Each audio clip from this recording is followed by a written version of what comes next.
Hello बच्चों, good evening. Good evening, good evening.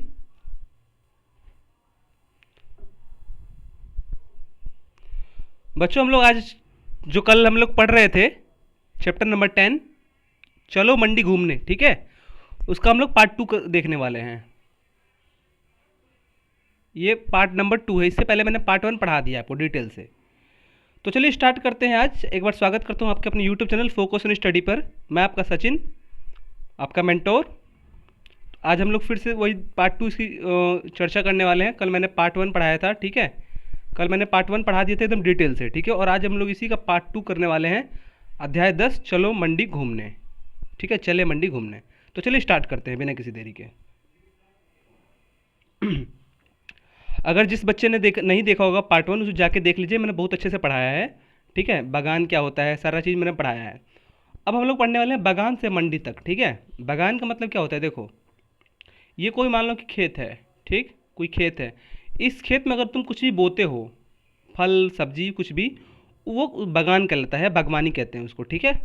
एक निश्चित क्षेत्र में, एक खेत में अगर तुम कुछ बोते हो तो उसे कहते हैं बागान, ठीक है। उस क्षेत्र से कोई भी सब्जी उगती है तो कहाँ जाती है, मंडी में जाती है। तो वही हम लोग देखने वाले हैं कि कोई अगर चीज़ जो उगती है, उगाते हैं हम लोग, या फसल जो होता है, खाने पीने की जो फसलें होती हैं, ठीक है। या बागान में जो होते, बागवानी में देखो क्या होता है, बागवानी में होता है बच्चों, हरी सब्जियां फल वगैरह ये सब आते हैं, ठीक है। फूल भी आती है बागवानी में, ठीक है। और वो उसको हम लोग बेचने कहा जाते हैं मंडी में। तो हम लोग वही देखने वाले, बागवानी से मंडी में तक का सफ़र हम लोग इसमें देखेंगे, ठीक है। कि कैसे कि कोई सही फल जो होता है, जितनी बागवानी की चीज़ें होती हैं, वो मंडी तक कैसे पहुंचती है, कैसे काम होता है, कैसे प्रोसेस करता है, इसमें देखने वाले हैं। चलो, अब हम दिन के 2 बज चुके हैं, ठीक है। अब दिन के 2 बज चुके थे, हमें भूख लग रही थी और हम काफ़ी थक भी गए थे। शिक्षक ने कहा अब हम लोगों को चलना चाहिए। अगले सप्ताह फलों की मंडी पटना के बाजार समिति चलेंगे, ठीक है। फलों की जो मंडी है, क्या लिखा है, अगले सप्ताह फलों की मंडी पटना के समिति बाजार। तो पटना के बाजार समिति जो है बच्चों, वहाँ पे क्या है, फलों की मंडी है, ठीक है।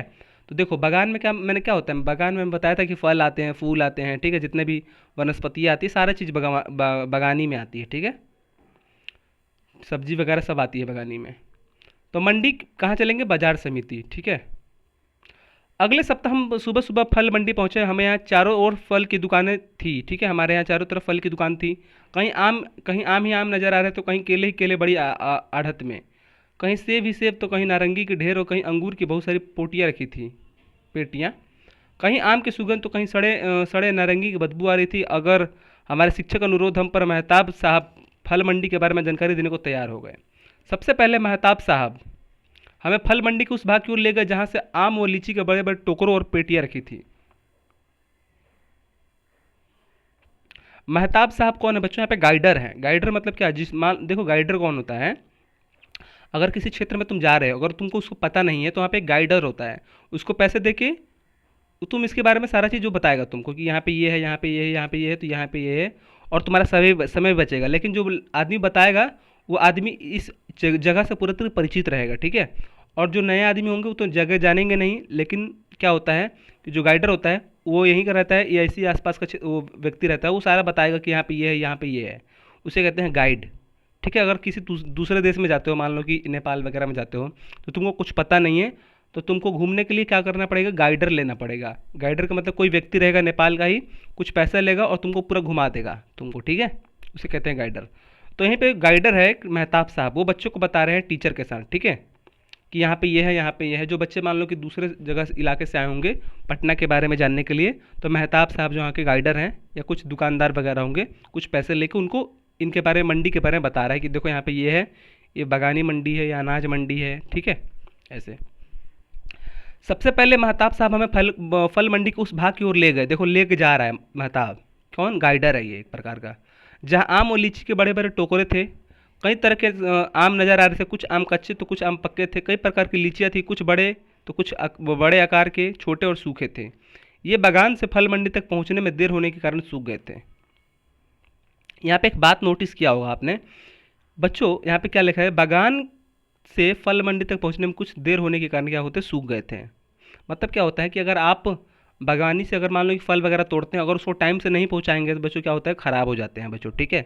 इसलिए किसान ये हमेशा ध्यान रखते हैं कि अगर कोई फल टूटता है तो उसको सही समय से हम लोग क्या करेंगे, दुकान में पहुंचा देंगे, और दुकान में उसको मतलब फ्रिज वगैरह में रख देते हैं तो ख़राब नहीं होता है, ठीक है। इसलिए किसान ये ध्यान रखता है कि फल टूटते ही क्या कहते हैं, उसको मार्केट में पहुंचा देते हैं कि जिस वजह से ख़राब ना हो और उसको अच्छी कीमत मिले। अगर सड़ा गला रहेगा तो क्या उसको अच्छी कीमत नहीं मिलेगी, ठीक है। इसलिए क्या करते हैं वो इसको बेच डालते हैं जल्दी से। देखो यहाँ पे सब टोकरा वगैरह में क्या कर रखा है, फल वगैरह रखा है यहाँ पे, देखो देख सकते हैं। फलों के बागान से फल मंडी तक पहुँचने में हम फल मंडी के उपभोक्ता तक पहुँचने के कई चरण होते हैं। फल मंडी से उपभोक्ता तक, बच्चों इससे पहले मैंने क्या पढ़ाया था, उपभोक्ता। कल पढ़ा, उससे पहले के चैप्टर में पढ़ाया था उपभोक्ता। उत्पादक, उत्पादक कौन होता है, जो इसको बोता है, जो इस सब्जी को, इस सब्जी फल को क्या करता है, उत्पादक करता है, मतलब उपजाता है, उसे कहते हैं उत्पादक। उपभोक्ता मतलब क्या होता है कि इसको जो खरीदता है उसे कहते हैं, या जो खाता है, इन फलों को जो खाता है उसे कहते हैं उपभोक्ता। और जो फलों को खरीदता है, जो कुछ सामान को खरीदता है उसे कहते हैं विक्रेता, ठीक है। मैंने पढ़ाया था ये, अगर आपको ध्यान ये सब आपको देखो रिवीजन करके बैठना है, ठीक है। रिवीजन नहीं रहेगा तो कुछ नहीं पता चलेगा। यहाँ पे क्या लिखा है, फल जो मंडी है, फल मंडी से उपभोक्ता तक पहुँचने में क्या कहते हैं, कई चरण होते हैं। जो मंडी के जो फल होते हैं, ठीक है, उपभोक्ता तक मतलब खाने वालों के पास कैसे पहुँचता है, ये सब फल, ये जो मंडी में है बड़े बड़े शहरों से फल आते हैं, और फिर हमारे गांव में जो ठेले वाले इसे बेचते हैं, कैसे आते होंगे, याद करो जैसे अनाज आता है बड़े बड़े मंडी में, क्या होता है कि कहीं आंध्र प्रदेश से आ गया, कहीं कहीं से नागपुर वगैरह से आ गया, लीची वगैरह, ठीक है, संतरा वगैरह, तो बड़े बड़े मंडी में जाते हैं। और उस बड़े बड़े मंडी में क्या करते हैं, लोग जो होते हैं छोटे छोटे दुकानदार, फुटकर विक्रेता, याद है आपको फुटकर विक्रेता, फुटकर विक्रेता क्या करते हैं, बोली लगा के खरीद लेते हैं इसको। इसके पहले वाले मैंने पढ़ाया था, फुटकर विक्रेता क्या करते हैं, बोली लगा के खरीद लेते हैं, और फुटकर विक्रेता क्या करते हैं, अपने गांव में क्या करते हैं, बेचते हैं ठेले पे ले जाके, थोक में खरीद लेते हैं। वैसा ही होता है बच्चों, ठीक है। कई चरण होते हैं। जो फल जो होता है मंडी से उपभोक्ता तक मतलब खाने वाले लोगों के पास जो पहुंचता है वो कई चरण में पहुंचता है।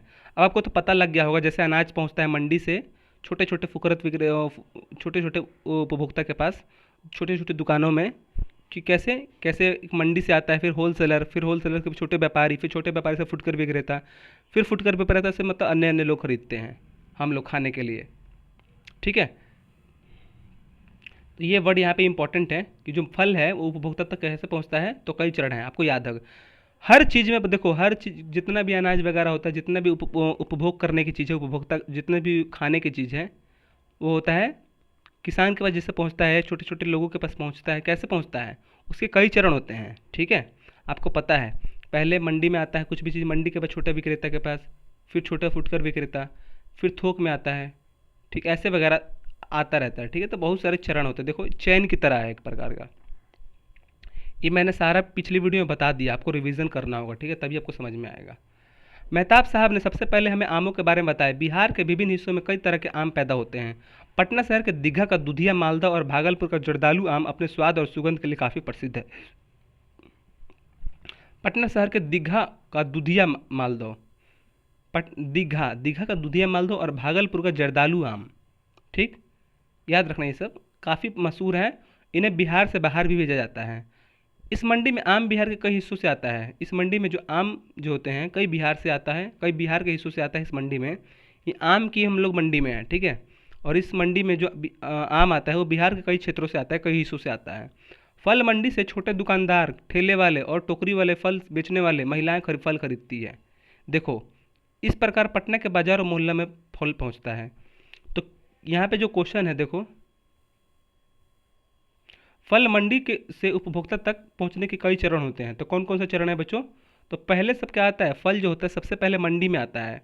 फल मंडी से, देखो पहले सबसे फल कहाँ आता है, मंडी से आता है। मंडी से छोटे दुकानदार पहुंचता है, छोटे दुकानदार से ठेले वाले, ठेले वाले से टोकरी वाले, टोकरी वाले से क्या करते हैं, फल जो होते हैं वो गांव और बाज़ारों में या मोहल्ले में फल पहुंच जाता है बच्चों। तो बहुत सारे कितने चरण हैं। पहले क्या आता है, पहले फल मंडी में पहुंचता है, उसके बाद छोटे दुकानदारों, उसके बाद ठेले वाले या टोकरियों वाले के पास फल, उसके बाद क्या करता है, दुकानदार के पास पहुंचता है, उसके बाद क्या करता है, बाज़ारों में लोग, मोहल्ले और बाज़ारों में क्या करते हैं, फल बेचते हैं। तो देखो कितने सारे चरण हैं।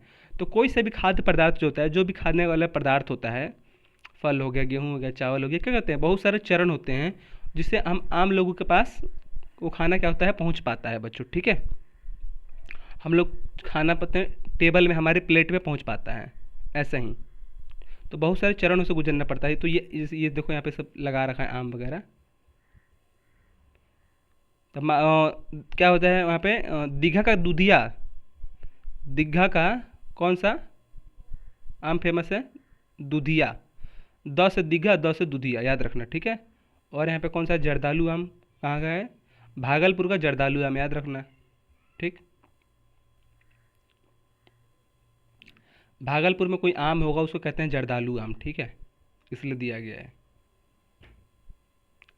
मेहताब साहब ने बताया कि बागान से मंडी तक आम कई कड़ियों से होकर आता है। ठीक है, मैं आपको बता दिया, ऊपर ही बता दिया। अब देखो हम लोग पहला देखने वाले हैं, जो बाजार से बागान से मंडी में वो फसल जो फल आती हैं बच्चों, कई कड़ी होती हैं। तो कौन कौन सी कड़ी हैं, पहला हम लोग देखने वाले हैं। ठीक है, यहाँ पे देखो पहला लिखा है, मैंने आपको बता ही दिया है कि जो फल जो होता है मंडी से कैसे आम लोगों के पास पहुँचता है। आम लोगों का मतलब क्या, छोटे छोटे लोगों के पास कैसे पहुँचता है, वो मैं कई चरण होते हैं, मैंने आपको बताया। अब हम लोग देखने वाले हैं जो फल जो होता है वो मंडी में कैसे आती है बच्चों। ठीक है, ठीक, पहला, बागान से मंडी तक कैसे आती है। मान लो कि जो तुम्हारा खेत है, हम लोगों ने अभी ऊपर क्या देखा कि जो मंडी से छोटे लोगों के पास कैसे पहुंचता है। हम लोगों ने इस तरफ देखा, ये मंडी है, मान लो ये मंडी के पास, मंडी से जो आम वगैरह छोटे छोटे चीज़ खाने के पदार्थ होते हैं खाने वाले, वो आम लोगों के पास कैसे पहुंचता है, गांव देहात के में कैसे पहुंचता है, ये देख लिया। कई चरण होते हैं उसके, कई चरण मैंने बताया कि पहले मंडी में आता है, फिर छोट फुट कर छोटे दुकानदार, फिर बड़े दुकानदार, ऐसे आता है। उसके बाद क्या, अब हम लोग देखने वाले हैं कि जो बागान है, तुम्हारा खेत है, उस खेत से कैसे पहुंचता है मंडी के पास। देखो अगर ये नहीं रहेगा ना तो ये भी नहीं रहेगा।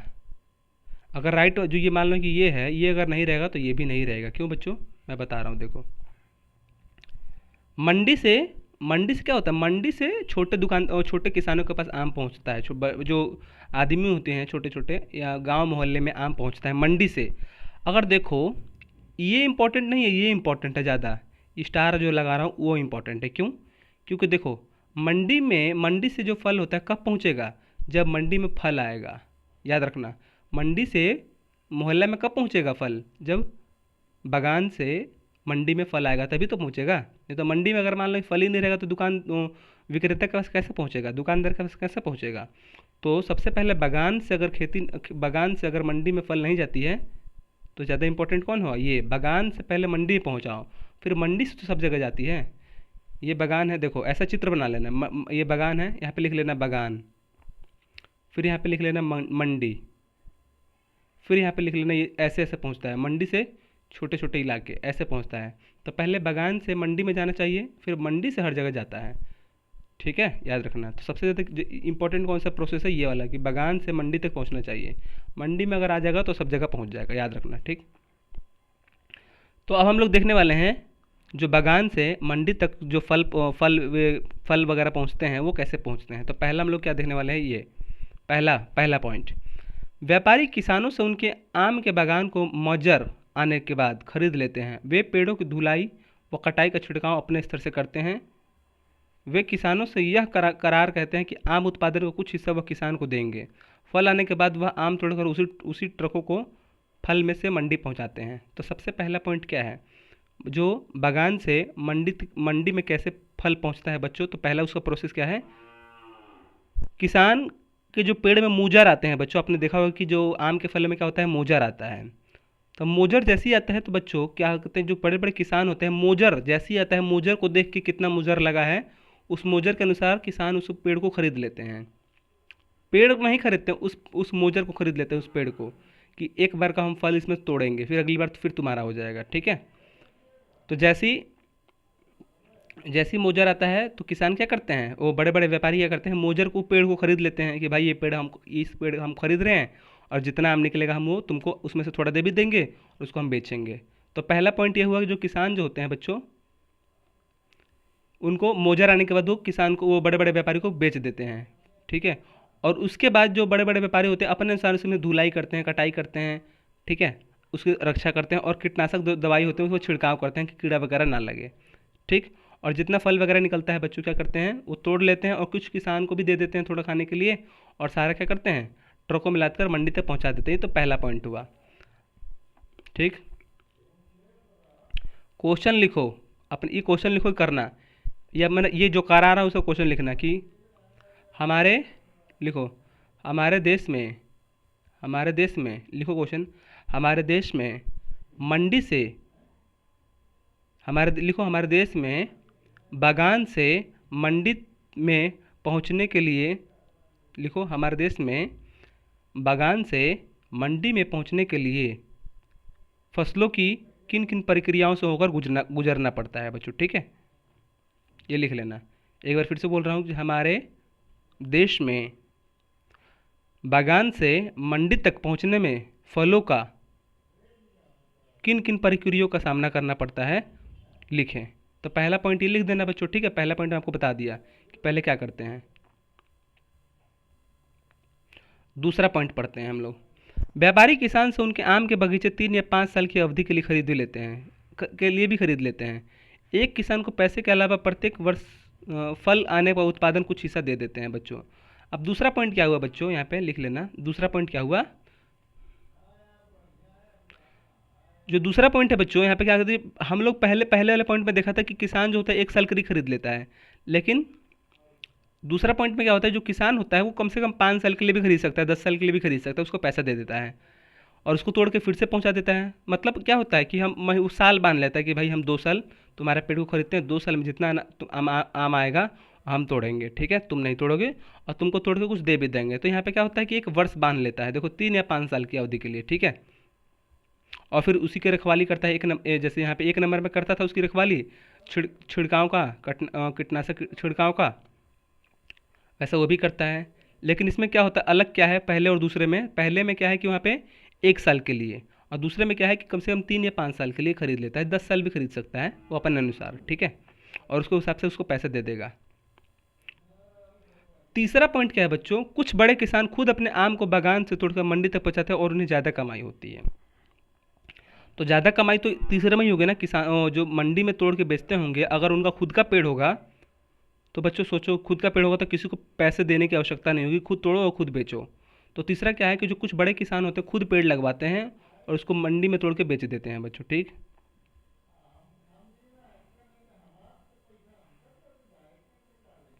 इसके बाद महताब साहब देखो,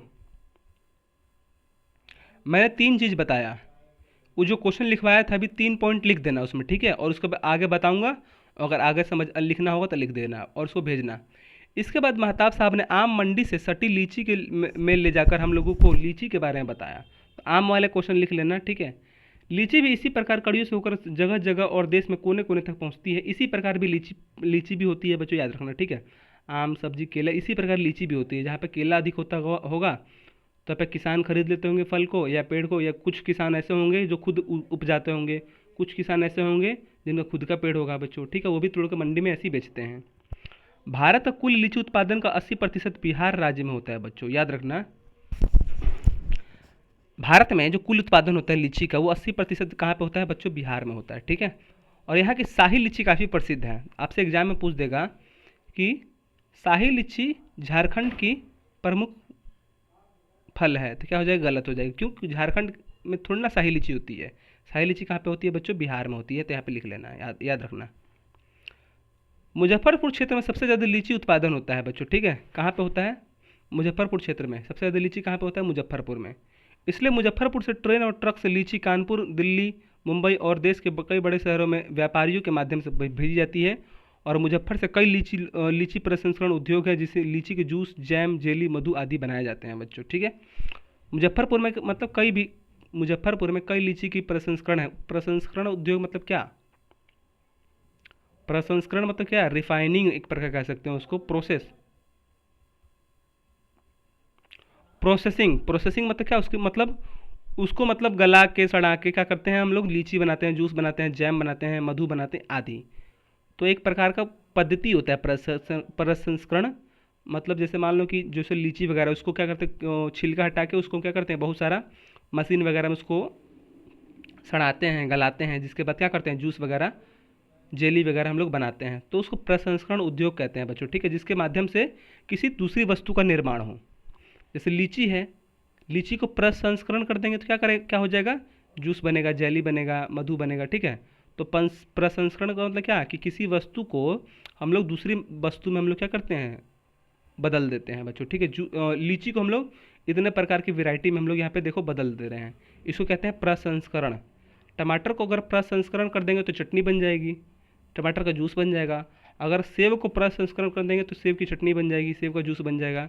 तो प्रसंस्करण का मतलब क्या है, कि किसी वस्तु का दूसरे वस्तु में निर्माण करना उसको, ठीक है। और जो प्रसंस्करण चीज़ होता है बच्चों, काफ़ी महंगा बिकती है। देखो सेब तुमको 80 रुपये किलो मिलेगा, और उसको अगर प्रसंस्करण करके अगर जूस बना देंगे तो 1 कप तुमको 80 रुपये मिलेगा। तो याद रखना, जो प्रसंस्करण चीज़ें होती हैं वो बच्चों काफ़ी महंगी मिलती है, ठीक है।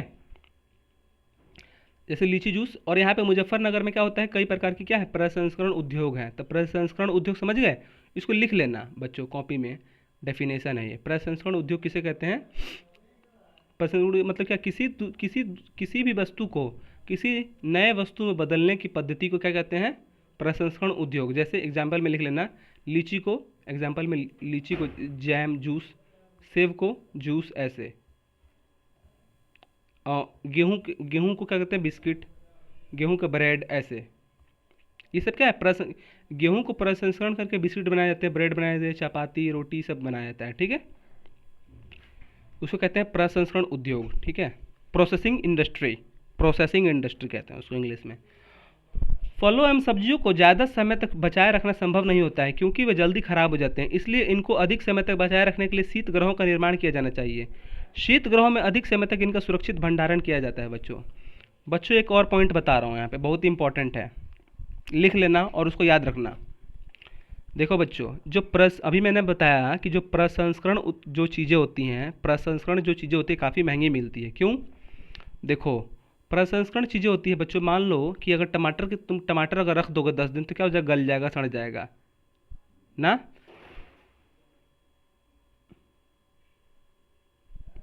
समझ गए, जो प्रसंस्करण चीज़ें होती हैं बच्चों, क्या करते हैं, अगर उसको तुम गला दोगे, सड़ा दोगे तो क्या हो जाएगा, अगर 10 दिन रख दो, देखो टमाटर तुम लाना और अपने घर पे रख देना, देखना कि 2-3 दिन बाद तो काला काला होने लगेगा, इसका मतलब खराब हो जाएगा।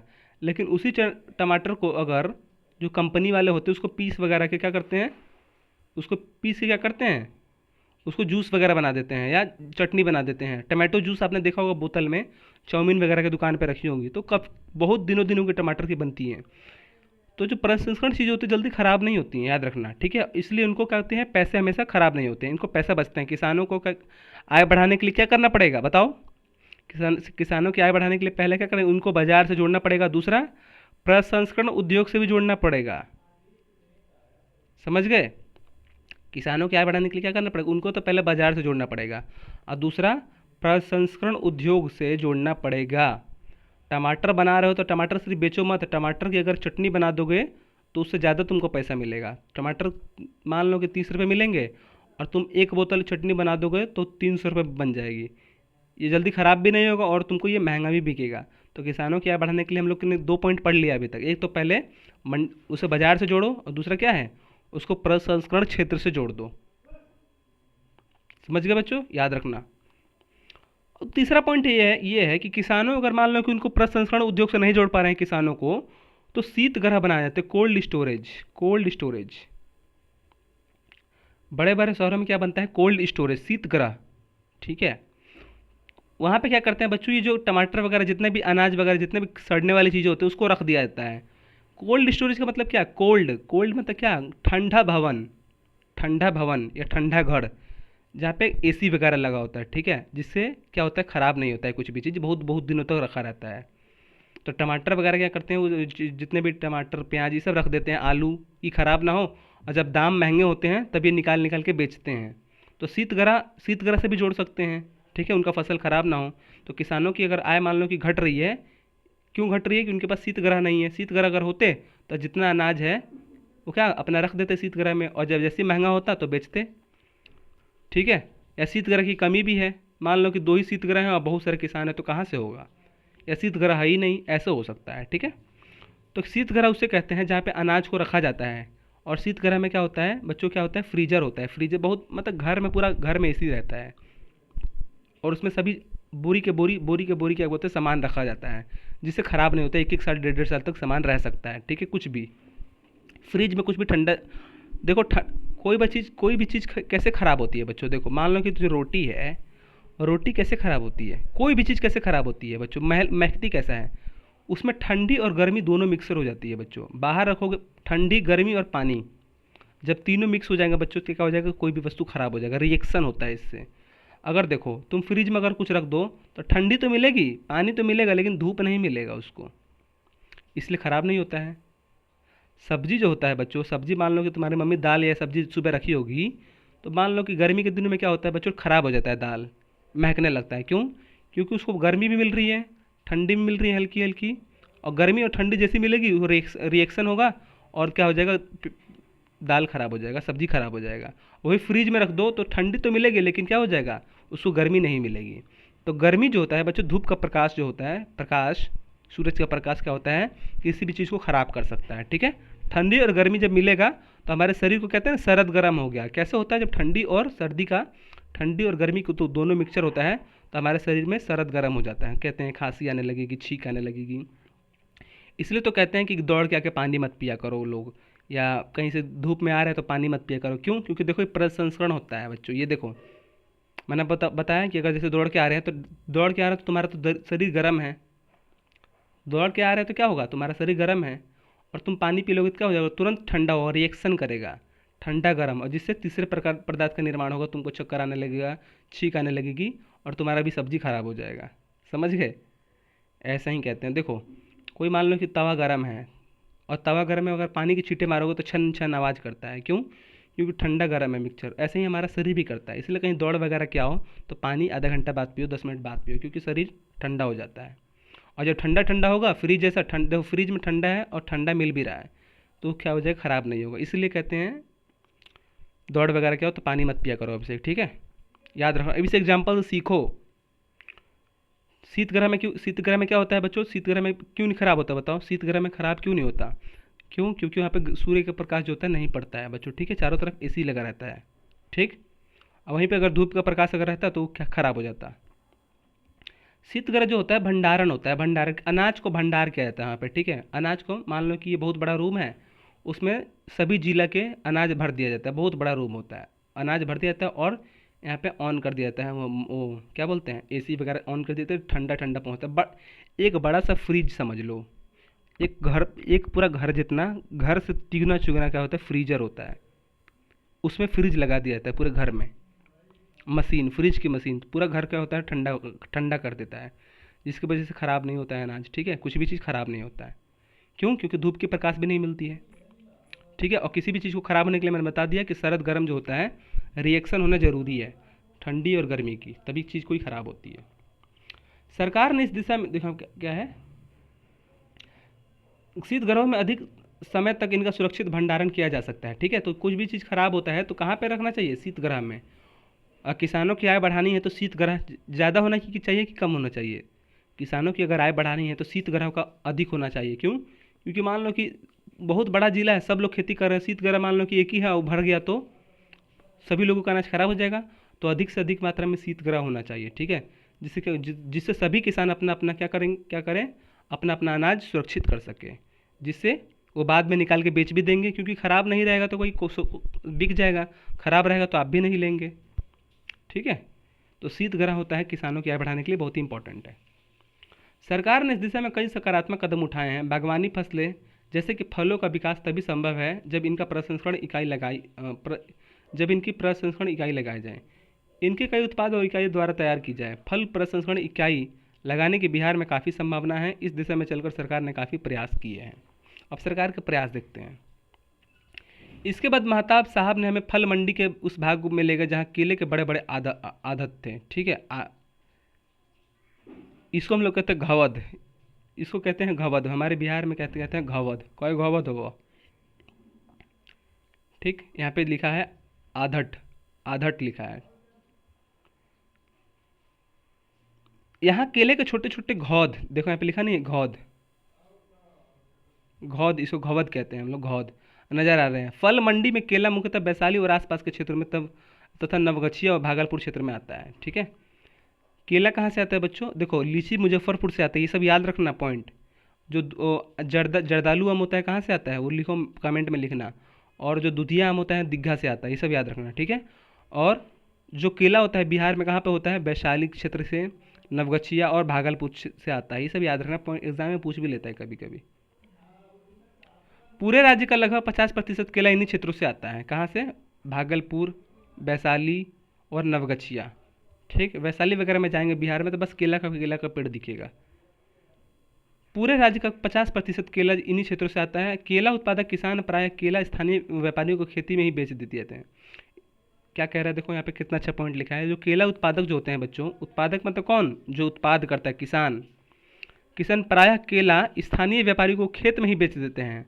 जैसे लीची जो होता है, जैसे आम होता है, मोजर जैसी मान लो कि मोजर लगा तो व्यापारी उसको खरीद लेते हैं, वैसे ही केला, तो केला में जैसी मोजर लगा तो स्थानीय व्यापारी जो होते हैं उसको खरीद लेते हैं या फिर काट के बेच देते हैं। स्थानीय व्यापारी से केले थोक व्यापारी खरीद कर इन्हें ट्रकों में फल भरकर मंडी में भेज देते हैं बच्चों। ठीक है, तो सारा का प्रोसेस वही है कि मंडी में जो फल आता है सभी का एक ही तरीका रहता है। ठीक है, याद रखना, अधिकांश पहले किसान उसे खरीदते हैं, फिर क्या करते हैं, उसको बेच देते हैं। अब धूप तेज होने लगी थी, कुछ बच्चे वहाँ ठेले पर बिक रहे गन्ने का रस को पीने की इच्छा व्यक्त कर रहे थे। तो हम लोगों ने केला पढ़ लिया, लीची पढ़ लिया, ठीक है, आम पढ़ लिया, बहुत सारी चीज़ पढ़ लिया, और अनाज उसके ऊपर पढ़ा था हमने, तो याद रखना। और प्रसंस्करण बहुत ज़रूरी है। ठीक है, आपको पता चल गया। रस पीते हुए मेहताब साहब ने कहा कि इस मंडी में ईख भी आते हैं, लेकिन गन्ना सिर्फ इन्हीं रस बेचने वालों द्वारा खरीदा जाता है। गन्ने द्वारा मुख्यतः चीनी और गुड़ बनाया जाता है। कई गन्ना उत्पादक किसान जिनके क्षेत्र में चीनी मिलें चल रही हैं, वहाँ सीधे मिल को गन्ना बेचा जाता है। इसमें काफ़ी अच्छा मुनाफा होता है, लेकिन कई छोटे किसान तथा वैसे किसान जिनके पास चीनी मिल नहीं है, गन्ना की पेराई कर गुड़ बना लेते हैं।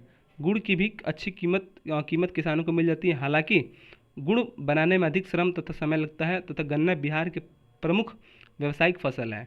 दुर्भाग्य आज बिहार में इतनी सभी बिहार के सभी दुर्भाग्य आज बिहार की लगभग सभी मिलें बंद हैं।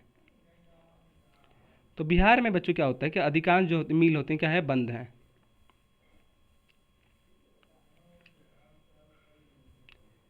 तो गन्ना के बारे में पढ़े हम लोग, गन्ना के बारे में।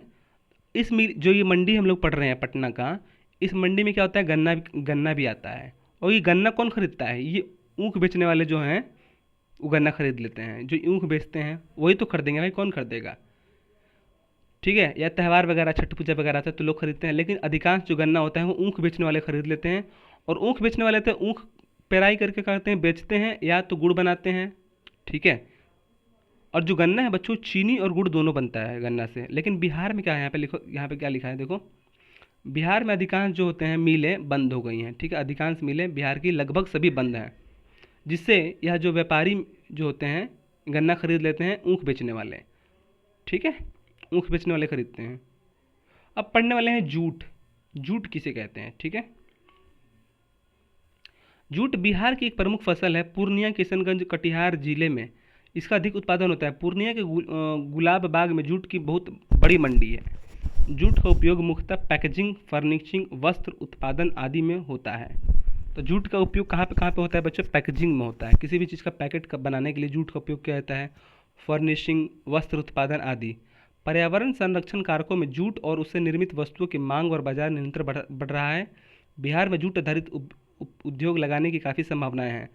इसमें किसानों को काफ़ी फायदा होता है बच्चों। ठीक है, तो जूट जो होता है बच्चों, यहाँ पे एक प्रकार का घास होता है। ये देखो, बड़े बड़े कास भी कहते हैं उसको, जूट, उसको कास भी कहते हैं। क्या कहते हैं, कास। ठीक है, अब चलो ये क्वेश्चन बनाना आप।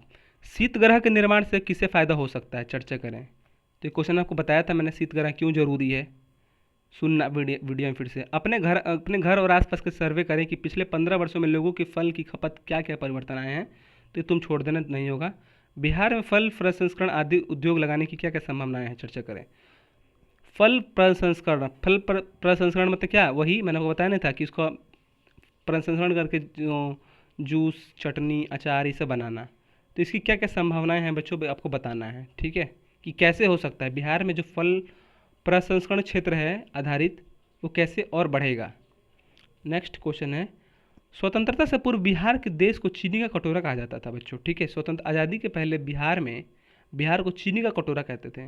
1942 से 43 में राज्य में कुल 32 चीनी मिली थी, जबकि देश भर में सिर्फ 140 चीनी मिली थी। वहीं 2000 तक राज्य चीनी मिलों की संख्या घटकर सिर्फ 10 रह गई हैं, जबकि भारतवर्ष में चीनी मिलों की संख्या बढ़कर 495 हो गई हैं बच्चों। तो देखो बिहार जो होता है बच्चों चीनी का कटोरा कहलाता था, लेकिन क्या हो गया, ये बंद हो गई। क्यों? इसका मुख्य कारण क्या हो सकता है, सोचो। इसका मुख्य कारण है किसानों का गन्ना उत्पादक ना करना, किसानों को गन्ना उत्पादन ना करना। देखो जो जो गन्ना होता है बच्चों से पानी बहुत लगता है। ठीक है, बिना पानी के गन्ना कभी हो ही नहीं सकता, उसको हमेशा पानी चाहिए। और पानी, अब बिहार के लोग क्या है, अधिकांश गरीब हैं, अधिकांश लोग गरीब है बिहार के, और बिहार में अधिकांश लोग गरीब है, तो पानी का जो पटौनी होता है, पानी जो पटौनी कराने में उनको दिक्कत आती होगी। इसीलिए क्या होता है, लोग नहीं बोते हैं उसको, उसके बदले से यार गेहूँ बो देते हैं या सरसों बो देते हैं, एक ही बार पटाना है, राहड़ बो देते हैं। तो किसान जो हैं भारत की, जो बिहार के जो किसान हैं, वो गन्ना का जो उत्पादन है, गन्ना को बोने में अपना अच्छा नहीं लग रहा है उनको, एक प्रकार से वो गन्ना को बो ही नहीं रहे हैं। जब गन्ना नहीं बोएंगे तो क्या होगी, मिल क्या हो जाएगी, बंद हो जाएगी। भाई गन्ना चीनी बनाने के लिए क्या ज़रूरी है, गन्ना। और गन्ना ही जब नहीं उत्पादन होगा तो चीनी मिल तो बंद ही होंगे ना। ठीक, तो ये बदलाव कैसे हुआ बच्चों, ये आपको पता चल गया। बिहार में चंपारण, सारणगंज, गोपालगंज, मुजफ्फरपुर, दरभंगा, पूर्णिया, पटना और सहरसा क्षेत्र में गन्ना उत्पादक जिले हैं, इन्हें मानचित्र में दिखाएं।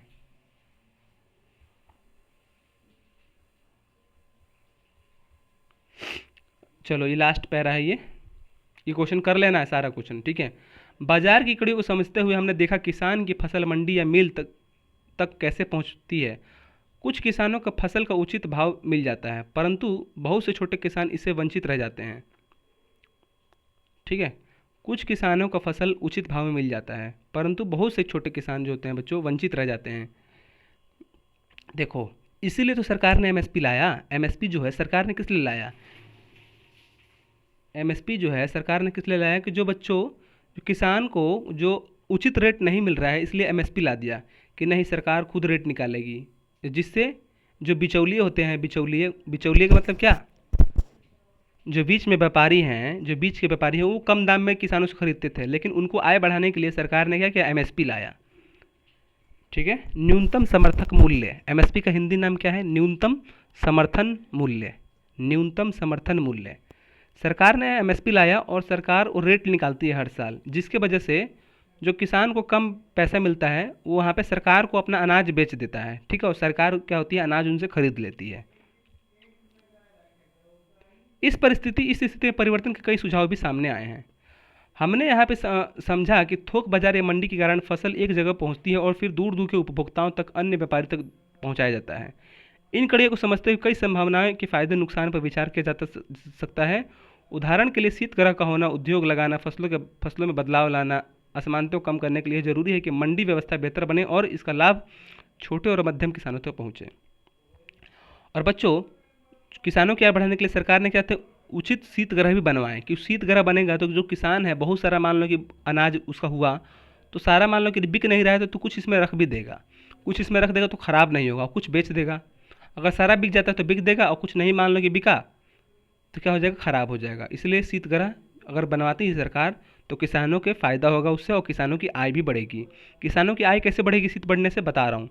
ये शीतगृह है और मेरे पास मान लो कि 50 बोरा उत्पादन हुआ है। ठीक है, ये शीतगृह है, 50 बोरा मान लो कि उत्पादन हुआ है, कोई किसान कह रहा है कि मुझे 25 बोरा दे दो, मान लो कि 25 बोरा दे दिया तो 25 बोरा तो बच गया ना अभी, और 25 बोरा बेच दिया, उसको 2 महीने लग गए, ये 25 बोरा भी बाकी है, तब तक 25 बोरा इसमें रख देगा ये, तब तक कि ख़राब नहीं होगा। और 25 बोरा बाहर रखे तो ख़राब हो जाएगा 10 दिन में, इसलिए 25 बोरा इसने रख दिया, 25 बोरा बेच दिया। फिर कोई दूसरा किसान आया तो 25 बोरा निकाल के फिर से बेच दिया। तो जो सामान है ताज़ा का ताज़ा है। ठीक है, सामान जो है ताज़ा का ताज़ा शीतगृह में रहता है, और जिससे उचित दाम मिलता है उन लोगों को। ठीक है, और फसल जो होती है ख़राब भी नहीं होती है बहुत दिनों तक, इसलिए किसानों की आय बढ़ जाती है। अब मान लो कि घर में रखेंगे, धूप वगैरह लगी, फिर से मतलब क्या हो जाएगा, थोड़ा सड़ जाएगा वो, और किसानों को जो पहले 50 रुपये में बेचेंगे अब वो 20 रुपये में लेगा लोग, इसलिए किसानों की आय घट जाती है। इसलिए सरकार अगर शीतगृह बनवाती है तो किसान अधिक से अधिक अनाज रख के अपना इसमें आय बढ़वा सकते हैं। ठीक है, और अपने समय के अनुसार उसको निकाल के बेच भी सकते हैं। देखो, मैंने आपको जो बताया था वो ऑब्जेक्टिव यहाँ ऑब्जेक्टिव के रूप में आया है। जर्दालू आम कहाँ पे बताओ, जर्दालू आम बताओ, मैंने आपको बताया था बच्चों। जैसे दूधिया मालदा कहाँ पे है, दीघा। मखाना, मखाना देखो कितना इंपॉर्टेंट, मखाना वाला बताया था मैंने। शाही लीची कहाँ पे है, मुजफ्फरपुर में। जर्दालू आम भागलपुर में शायद। ठीक है, अब मखाना दरभंगा, मिला लेना, इसमें तीन सही मैंने बता दिया। शाही लीची कहाँ पे है, मुजफ्फरपुर में। दुधिया मालदा, दीघा। ठीक है, ये दोनों सही, और ये दोनों आपको खुद बनाना है।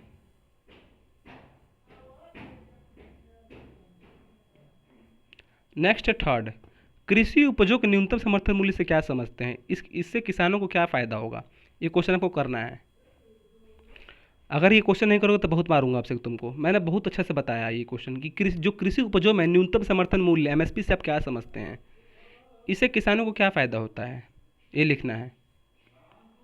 ये क्वेश्चन लिख के अभी भेजो मुझे। ठीक, ये क्वेश्चन मुझे लिख के भेजना है। निम्नलिखित फसलों से बनाए जाने वाले विभिन्न उत्पादों को लिखें। इन उत्पादों को बनाने के लिए क्या क्या किया जाना चाहिए। ये देखो क्वेश्चन क्या कह रहा है ये, निम्नलिखित फसल से बनाए जाने वाले विभिन्न उत्पादकों, जैसे मान लो कि विभिन्न फसल है, कोई मान लो कि फसल है, मान लो कि फसल ये सरसों है, उससे कौन सा उत्पादक बनेगा, तेल बनेगा।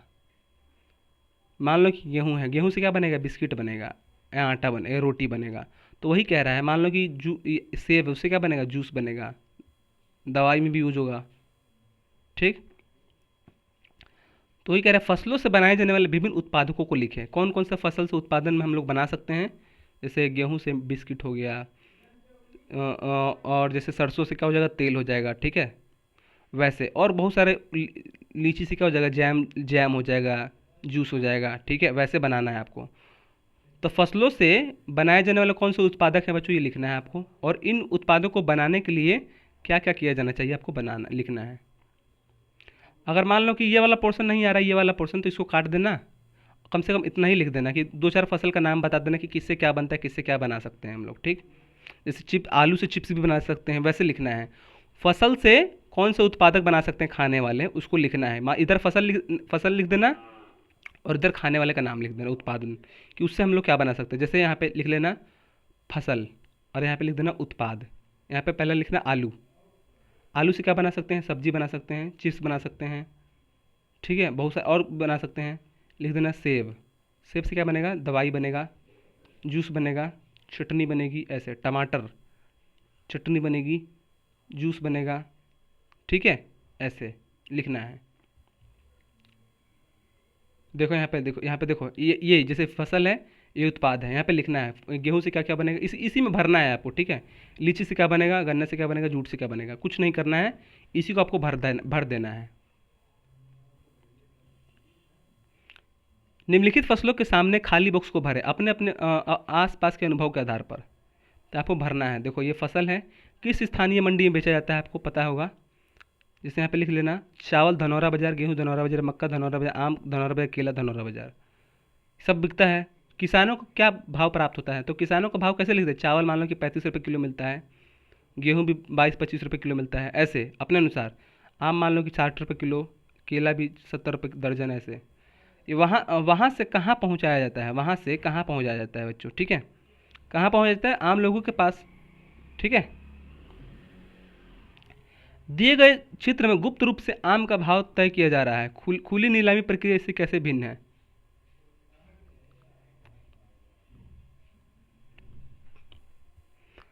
मैंने पढ़ाया था, मंडी जब शुरू होती है तो खुली नीलामी मतलब कोई बोलेगा कि हाँ 1,000 कोई, फिर कोई बोल देगा 2,000, फिर कोई बोलेगा 3,000, ये क्या है, खुली नीलामी है।